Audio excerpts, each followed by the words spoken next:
Welcome back to Brighton. It is time for Paper Talk. Yes, a certain game is making plenty of headlines in today's newspapers, and we're going to talk all about those right now. Paper number one, the Daily Star, Ella of a Rescue.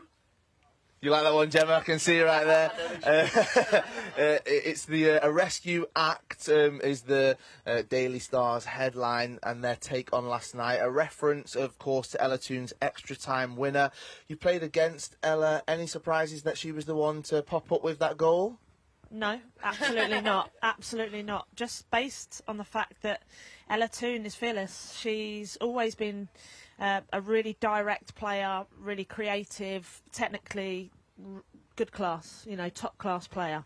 And she's got passion, which makes a big difference. And it was your other favourite, wasn't it? Alessia Russo that knocked the ball onto her. The Spanish bench were going crazy over that last night. They weren't very happy about that arm in the air. No, but that's what she's there for. She's there to cause problems, and they've come on and caused massive disturbance to the Spanish control over the game. And Ella Toone's in the right place at the right time, and it was fantastic build-up, and it's credit to Sarina for the substitutions. How good will it have been for the England squad to have had this test and for them to actually have needed to wait until the 84th minute to be 1 goal down, to feel like maybe they might be going out of the tournament, all the fans getting worried as well? And yes, it's a positive ending, but how good will that first 84 minutes have been? It was just, I just think that they've made a massive statement in the Euros because they've dominated their group. And everyone said it's an easy group, but they've now shown a different side to England, and showing that, yes, they've dominated and had an 8-0 win, but now they can come back and against probably one of the favourites of the tournament, shall we say.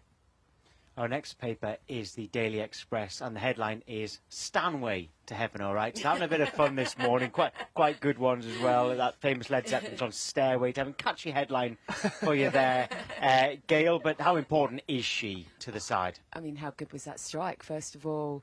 And if you heard her afterwards, I don't think she even hit it as well as she would have hoped to hit it. Not that anybody, I think, in the Amex mind did. No, we spoke about her in the last part, didn't we? She's absolutely key to the way that this England team play. She does the really dirty work, clearing up problems in midfield, and she's clearly a very, very talented player, which is why she's off on a new adventure, isn't she, next season? She definitely is. Right, let's get to paper number 3. I'll come to you on this one, Gemma. Telegraph, they're writing about Sarina Wiegman and her role in the win, saying that if she'd not been cleared to actually be on the touchline and to be with the squad, she would have spoken to them remotely and to all of those players. We'll go into more depth about Wiegman's part in the victory later this morning, but how crucial do you think it was that she was on that touchline and she was able to speak to them, and at half-time she was in the dressing room?